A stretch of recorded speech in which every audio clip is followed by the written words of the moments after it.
Hello everyone, welcome to my channel. चलिए friends, start करते हैं होम साइंस का आज का अपना टॉपिक।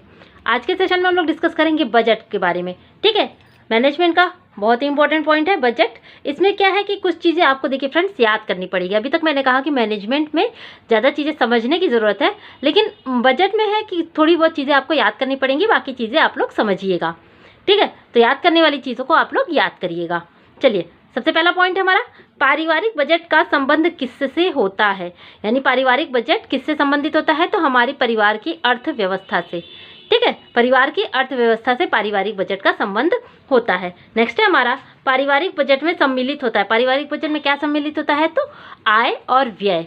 ध्यान दीजिएगा, आय और व्यय पारिवारिक बजट में जो है वह सम्मिलित होता है। नेक्स्ट है हमारा किसी परिवार की आर्थिक व्यवस्था का क्रमबद्ध एवं सुनियोजित विवरण क्या कहलाता है। ठीक है, परिवार की आर्थिक व्यवस्था का क्रमबद्ध और सुनियोजित विवरण ही क्या कहलाता है, पारिवारिक बजट कहलाता है। ये पारिवारिक बजट का सिंपल सा एक कॉन्सेप्ट था। ठीक है, आगे देखते हैं हम लोग। अब देखिए कुछ डेफिनेशन है। डेफिनेशन क्या है, देखिए बजट किसी परिवार की आय व्यय का मोटे तौर पर एक अनुमान है। यह परिभाषा किसकी है, तो यह परिभाषा है मार्शल की। ठीक है, मार्शल की। इंपॉर्टेंट पॉइंट हो जाता है क्योंकि डेफिनेशंस के एग्जाम में क्वेश्चन हमेशा पूछे जाते हैं। नेक्स्ट हमारा डेफिनेशन है बजट भूत के व्यय, भविष्य के अनुमानित व्यय और वर्तमान समय की मदों पर निश्चित व्यय का लेखा जोखा है। यह डेफिनेशन किसका है, तो यह डेफिनेशन है क्रेग और रश का। ठीक है, नेक्स्ट है हमारा बजट। ध्यान दीजिएगा, बजट लिखा गया, सॉरी, बजट का आधार बताइए, यानी बेस क्या है, किस चीज़ को ध्यान में रखकर हम लोग बजट का निर्माण करते हैं। ठीक है, तो इसी को कहते हैं आधार, बेस को। तो देखिए किसका ध्यान रखते हैं, तो सबसे पहले परिवार के सदस्यों की संख्या के आधार पर ही बजट का निर्माण होता है। दूसरा, पारिवारिक आय और व्यय का ज्ञान, यानी कि कितनी इनकम है और कितना जो है वह हम लोग खर्च कर सकते हैं। व्यय के मदों का ज्ञान, मद मतलब कि व्यय के, यानी बजट के कई मद होते हैं, जैसे भोजन, शिक्षा, मनोरंजन, ये सब क्या है, ये सब मद हैं। ठीक है, तो कितने मदों पर हम लोग व्यय करते हैं, कितने मदों पर हम लोग खर्च करते हैं, उसका ज्ञान होना। बजट की अवधि का ज्ञान होना, यानी बजट कितने समय के लिए बनाया जाता है, क्या वो दैनिक बजट है, मासिक बजट है, वार्षिक बजट है। ठीक है, तो इस तरीके से बजट की अवधि का भी ज्ञान होना चाहिए, यानी हमें बजट कितने दिन के लिए बनाना है। और बचत का ज्ञान, हर बजट में बचत की जो है वह महत्वपूर्ण भूमिका होती है। ठीक है, तो ये सारी क्या हो गई, ये सारी चीज़ें हो गई आधार, यानी कि बेस हो गया। इन्हीं सब चीज़ों को ध्यान में रखकर ही हम लोग बजट का निर्माण जो है वह करते हैं। ठीक है, यहाँ से चीज़ें समझ में आ रही हैं, तो प्लीज़ फटाफट से वीडियो को लाइक, शेयर और चैनल को सब्सक्राइब कर लीजिए। चलिए आगे देखते हैं। बजट में कम से कम कितने प्रतिशत बचत का नियम होता है। इंपॉर्टेंट पॉइंट है, बजट में कम से कम कितने प्रतिशत बचत का नियम होता है, तो 10%। ध्यान दीजिएगा, स्टार मार्क कर लीजिए, 10% जो है वह बचत का नियम होता है। नेक्स्ट हमारा किस प्रकार के बजट में जितनी आय होती है उतना ही व्यय होता है, यानी जितनी हमारी इनकम है उतना ही खर्च हो जाता है, तो यह होता है संतुलित बजट में। ध्यान दीजिएगा, संतुलित बजट में ही जितनी आय होती है उतना ही हमारा क्या होता है, व्यय होता है। ये संतुलित बजट है। संतुलित बजट में भविष्य की आवश्यकताओं तथा आकस्मिक आवश्यकताओं को अनदेखा किया जाता है। यह बात सत्य है या फिर असत्य, यह बात बिल्कुल ही सत्य है, क्योंकि संतुलित बजट में क्या होता है, जितनी हमारी आय होती है, जितनी हमारी इनकम होती है, उतना ही हमारा क्या हो जाता है, खर्च हो जाता है। तो बचा क्या, कुछ भी नहीं बचा। ठीक है, तो भविष्य की आवश्यकताओं या फिर आकस्मिक आवश्यकताओं, जैसे दुर्घटना, बीमारी, इस तरीके की अगर कोई आवश्यकता हो गई, तो क्या संतुलित बजट जो है वह इसके लिए उपयोगी नहीं होता है। संतुलित बजट में जो है वह बचत का प्रावधान नहीं है। ध्यान दीजिएगा, संतुलित बजट में भविष्य की आवश्यकताओं तथा आकस्मिक आवश्यकताओं की अनदेखी की जाती है। यह बात बिल्कुल ही सत्य है। बात समझ में आ रही है, संतुलित बजट में जितना आए उतना ही व्यय, एक्स्ट्रा हम लोग कुछ भी उसमें नहीं खर्च कर सकते। नेक्स्ट देखते हैं। नेक्स्ट है हमारा मजबूरी का बजट किसे कहते हैं, तो ध्यान रखिएगा, संतुलित बजट ही मजबूरी का बजट भी कहलाता है। इंपॉर्टेंट पॉइंट है, मजबूरी का बजट किसे कहते हैं, तो संतुलित बजट। जितनी हमारी इनकम होता है उतनी ही हमारा जो है वह खर्च हो जाता है, इसलिए यह मजबूरी का बजट है। संतुलित बजट का अन्य नाम क्या है, यानी इसे और भी क्या कहते हैं, तो काम चलाओ बजट भी इसे कहते हैं। किसे, संतुलित बजट को। ठीक है, बात समझ में आ रही है। आगे देखते हैं। जब आय से अधिक व्यय बजट में दिखाया जाता है तो वह कैसा बजट होता है, तो उस तरीके का बजट जो है वह घाटे का बजट होता है। किस प्रकार के बजट में ऋण लेने की आवश्यकता पड़ती है? बिल्कुल आसान सा क्वेश्चन है। घाटे के बजट में हमें ऋण लेने की आवश्यकता पड़ती है। आगे देखते हैं, किस तरह का बजट नहीं बनाना चाहिए? आसान सा सवाल, घाटे का बजट हमें नहीं बनाना चाहिए। कौन सा बजट सबसे अच्छा होता है? तो बचत का बजट। ध्यान दीजिए, बजट भी 3 प्रकार के होते हैं। एक तो संतुलित, अभी मैंने बताया संतुलित बजट, दूसरा है घाटे का बजट, तीसरा है बचत का बजट। यही 3 जो है वह बजट के प्रकार हैं। तो कौन सा बजट सबसे अच्छा होता है? तो उसमें बचत का बजट जो है वह सबसे ही ज़्यादा अच्छा होता है। भविष्य के लिए बजट किस बजट में होता है? तो भविष्य के लिए बचत की योजना जो है वह बचत के बजट में होती है। नाम से ही समझ में आ रहा है। आगे देखते हैं, आय व्यय का संतुलन किस में बना रहता है? तो बचत के बजट में आय व्यय का संतुलन जो है वह बना रहता है। पारिवारिक बजट के मुख्य मद बताइए। अभी मैंने बताया कि मद क्या होता है, तो देखिए कौन कौन से मुख्य मद होते हैं बजट में, ध्यान दीजिएगा। तो भोजन, ये याद कर लीजिएगा कि कौन कौन से मद होते हैं। भोजन सबसे पहला है भोजन, फिर उसके बाद वस्त्र, आवास, शिक्षा, स्वास्थ्य संबंधी व्यय, व्यक्तिगत व्यय और अन्य व्यय। ये क्या है? ये सब पारिवारिक बजट के मुख्य मद हैं।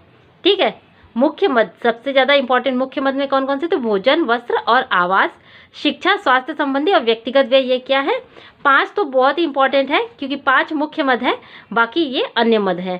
ठीक है, यहाँ तक चीज़ें समझ में आ गई। आगे देखते हैं, एंजिल, नाम तो आप लोगों ने सुना ही होगा, एंजिल का बजट। तो आज हम लोग इसको भी अच्छे से देखेंगे। एंजिल, डॉक्टर एंजिल किस देश के अर्थशास्त्री थे? तो डॉक्टर एंजिल हैं जर्मनी के अर्थशास्त्री। एंजिल के अनुसार आय में वृद्धि के साथ साथ किस पर व्यय का प्रतिशत कम होता जाता है? यानी जैसे जैसे हमारी इनकम बढ़ती जाती है तो किसमें व्यय का प्रतिशत कम होता जाता है? तो ध्यान दीजिएगा, भोजन में व्यय का प्रतिशत कम होता जाता है। एक एक्स्ट्रा पॉइंट आप लोग यहाँ नोट डाउन कर लीजिएगा कि व्यक्ति की आय जैसे जैसे बढ़ती है उसके परिवार का भोजन पर खर्च तो बढ़ता है। ध्यान दीजिए, यहाँ पर खर्च की बात हो रही है, न कि प्रतिशत की बात। खर्च तो बढ़ता है परंतु भोजन आय का प्रतिशत कम हो जाता है। ठीक है, बाकी चीज़ों की अपेक्षा भोजन पर जो है वह आय का प्रतिशत व्यय कम हो जाता है। खर्च तो बढ़ा देते हैं, जैसे कि अगर इनकम अच्छी हुई तो जाहिर सी बात है अच्छे भोजन करेंगे, अच्छी चीज़ों को खाएंगे, बनाएंगे, लेकिन उसके साथ साथ बाकी चीज़ों पर भी व्यय बढ़ जाता है, जिसमें भोजन का बाकी चीज़ों की अपेक्षा भोजन पर प्रतिशत कम हो जाता है। ऐसा नहीं कि केवल बाकी चीज़ों पर ही, भोजन पर भी बढ़ता है, लेकिन बाकी चीज़ों की अपेक्षा भोजन पर कम खर्च बढ़ता है। ठीक है, अगर खर्च पूछे कि आय के साथ साथ परिवार पर भोजन का खर्च बढ़ता है या फिर घटता है, तो अगर केवल पूछे आय के बारे में पूछे तब तो आप लोग लिखिएगा कि बढ़ता है, परंतु जब अगर पूछे कि प्रतिशत, यानी बाकी चीज़ों की अपेक्षा भोजन पर प्रतिशत बढ़ता है या कम होता है, तो बाकी चीज़ों की अपेक्षा प्रतिशतता पर अगर पूछे तो कम हो जाता है। अभी एक पिक मैं आप लोगों को दिखाती हूँ, उससे आप लोगों को सारी चीज़ें क्लियर हो जाएंगी। देखिए, ध्यान से समझिएगा। देखिए, ये एंजिल के नियम का खंभ चित्र है, यानी हिस्टोग्राम है।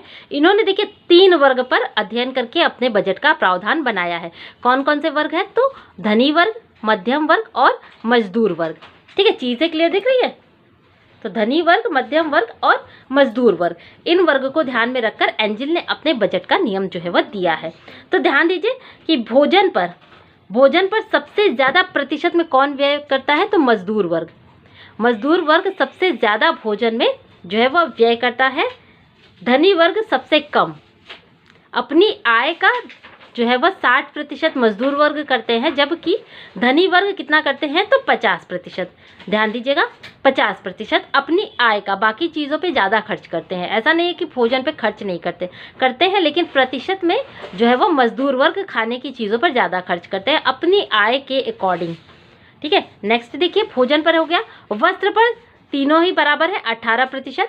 ठीक है, वस्त्र, मकान और रोशनी पर तीनों वर्ग जो है वह बराबर खर्च करते हैं। ये एंजिल के अकॉर्डिंग है, ध्यान दीजिएगा। वस्त्र, मकान और रोशनी पे जो है वह तीनों वर्ग ही बराबर खर्च करते हैं। और देखिए, शिक्षा, स्वास्थ्य, शिक्षा पर सबसे ज़्यादा कौन खर्च करता है? तो धनी वर्ग सबसे ज़्यादा शिक्षा पर खर्च करते हैं, और सबसे कम कौन करता है? तो मजदूर वर्ग। बात समझ में आ रही है? फर्क देखिए आप लोग। भोजन पर सबसे ज़्यादा व्यय कौन करता है? तो मजदूर वर्ग करता है, जबकि शिक्षा पर सबसे ज़्यादा व्यय कौन करता है? तो धनी वर्ग शिक्षा पर सबसे ज़्यादा व्यय करता है। आप लोग चाहे तो इसका स्क्रीनशॉट लेके इसको अच्छे से समझिएगा। ठीक है, अच्छे से इसको स्क्रीनशॉट ले लीजिए, इसको अच्छे से समझिएगा, तब चीज़ें बहुत ही अच्छे से क्लियर हो जाएंगी। चलिए नेक्स्ट क्वेश्चन है। आई थिंक आप लोगों को पिक्चर से बहुत ही अच्छे से क्लियर हो गया होगा बजट का। आगे देखते हैं, एंजिल के बजट में किस चीज़ की अनदेखी की गई है। तो देखिए ध्यान दीजिए, एंजिल के बजट में बचत का कोई भी प्रावधान नहीं बताया गया है। ठीक है, बचत का कोई भी प्रावधान एंजिल के बजट में नहीं है, ध्यान रखिएगा, एग्जाम में आया हुआ ये क्वेश्चन है। आय व्यय में संतुलन बनाए रखने हेतु कौन सा उत्तम साधन है। सबसे ज़्यादा उत्तम साधन कौन सा बजट है, तो मासिक बजट ही सबसे ज़्यादा उत्तम होता है, क्योंकि हमारी सैलरी जो होती है वह मासिक बजट यानी महीने के हिसाब से मिलती है। इसलिए दैनिक बजट वार्षिक बजट की अपेक्षा मासिक बजट सबसे ज़्यादा संतुलित होता है। बजट का नियम किसने दिया, तो डॉक्टर एंजिल ने, जो कि जर्मन से संबंधित है। दैनिक जीवन में किसकी बचत हमें करनी चाहिए, तो धन की बचत हमें करनी चाहिए। आय व्यय को संतुलित बनाए रखने के लिए किसकी आवश्यकता पड़ती है, तो हमारे आय व्यय को संतुलित बनाए रखने के लिए हमें बजट की आवश्यकता पड़ती है। नेक्स्ट है हमारा, कौन सा बजट का मुख्य उद्देश्य नहीं है। अभी मैंने बताया मद है, तो देखिए भोजन था, बिल्कुल, शिक्षा और मकान, ये तीनों मुख्य मद थे, लेकिन फैशन जो है वह बजट के मद में नहीं शामिल है, ध्यान दीजिएगा, फैशन जो है वह नहीं है। नेक्स्ट हमारा, मासिक बजट बनाना क्यों आवश्यक है, तो आय व्यय में संतुलन रखने के लिए हमें किसकी आवश्यकता पड़ती है, तो बजट बनाने की आवश्यकता पड़ती है। नेक्स्ट है हमारा, पारिवारिक बजट का मुख्य मद क्या है, तो भोजन ही सबसे ज़्यादा मुख्य मद है पारिवारिक बजट का। डॉक्टर एंजिल ने कितने वर्ग के लोगों को ध्यान में रखकर बजट बनाया है, तो धनी वर्ग, मध्यम वर्ग और मजदूर वर्ग, 3 वर्ग के लोगों को ध्यान में रखकर डॉक्टर एंजिल ने अपने बजट का नियम जो है वह बनाया है। तो फ्रेंड्स खत्म करते हैं यहीं पर आज का वीडियो। आई होप आप लोगों को चीज़ें पसंद आई होंगी। पसंद आए तो प्लीज़ वीडियो को लाइक शेयर और चैनल को सब्सक्राइब करना बिल्कुल मत भूलिएगा।